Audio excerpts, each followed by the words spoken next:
রাতের 10টা 6 মিনিটে হঠাৎ কলিং বেল বেজে উঠলো। আমি তো একটু অবাকই হলাম, কারণ এত রাতে তো আমার বাসায় কেউ আসে না। গেট খুলে দেখলাম মামুনি আর হুর। কেন এসেছে জানেন? আমাকে নিয়ে ডক্টরের কাছে যাবে। আমার অসুখ আমি জানি না, ওরাই জানে। একে বলে মায়ের দয়াটা সব সময় আলাদা হয়। আমরা আজকে যাচ্ছি চোখের ডক্টরের কাছে। মামুনি আর হুরের সিরিয়াল দেওয়া ছিল, তো একটু লেট হচ্ছে। নওগাঁ সদর যারা, তাদেরকে অনেক রাতে দেখে, যার কারণে আমার কাছে মামুনি এসেছিল একটু ওয়েট করার জন্য। আর আমাকে বলছে তোমার চোখে দেখাতে হবে, কারণ তুমি প্রচুর পরিমাণে ফোন দেখো, ফোন টিপি করো, ফোনে কাজ করো, তো তোমাকে চোখটা দেখাতে হবে। আমি ডক্টর একেবারেই অপছন্দ করি। আজ পর্যন্ত আপনারা হয়তো কেউই আমাকে দেখেননি যে আমি ডক্টরের কাছে গেছি। আলহামদুলিল্লাহ আমি সুস্থ, ডক্টরের কাছে আমি যাওয়া পছন্দ করি না। তখন বাজে রাতের প্রায় 11:30। মামুনির কথাটা এবারে যুক্তি আছে। আসলে আমি ফোনে অনেক টাইম দিই, যার জন্য আমার চশমা নেওয়াটা খুবই দরকার ছিল। বাট আমি বোধ করি পৃথিবীর সব থেকে নিখুঁত চোখ হলো আমার চোখের কোনোই সমস্যা হয়নি। তারপরে আমরা ওয়েট করছিলাম, আমি একটু মামুনির সাথে দুষ্টামো করতেছিলাম। মামুনির একটুও নজর নাই আমার দিকে। যখন তাকাইছে আমি ভয়ে একদম ঠিকঠাক হয়ে গেছি। হুরাইয়ের মধ্যে কি করছিল জানেন? ড্রেসের অর্ডার নিচ্ছিল। আমরা এতটাই বেশি ব্যস্ত থাকি যে আমাদের রাতের 1টা 2টা পর্যন্ত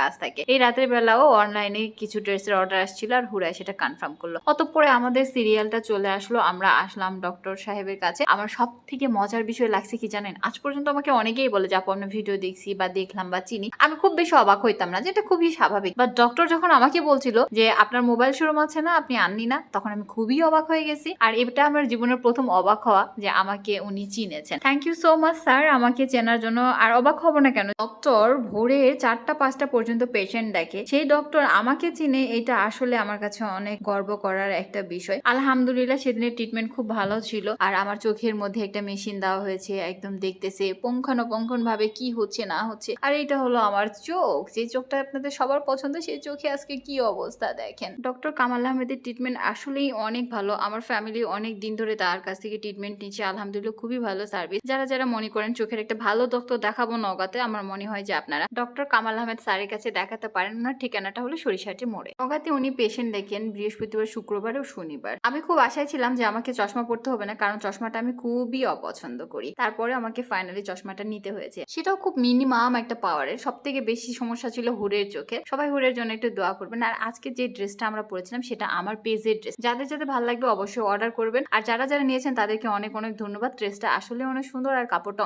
অনেক কমফোর্ট। আপনাদের সবাইকে অনেক অনেক ধন্যবাদ আমার পেজ থেকে ড্রেস কেনার জন্য, আমার প্রত্যেকটা ভিডিও ভালো করে দেখার জন্য, এবং আমাকে এত লাইক কমেন্ট দেওয়ার জন্য। আপনাদের প্রতি আমার কৃতজ্ঞতার কোনো শেষ নেই, তা ভাষায় প্রকাশ করা যাবে না। Thank you so much. যেভাবে সাপোর্ট করে আসছেন, ইনশাল্লাহ সামনের দিনে এইভাবে সাপোর্ট করবেন। আজকে ভিডিও এত পর্যন্ত। আল্লাহ হাফেজ।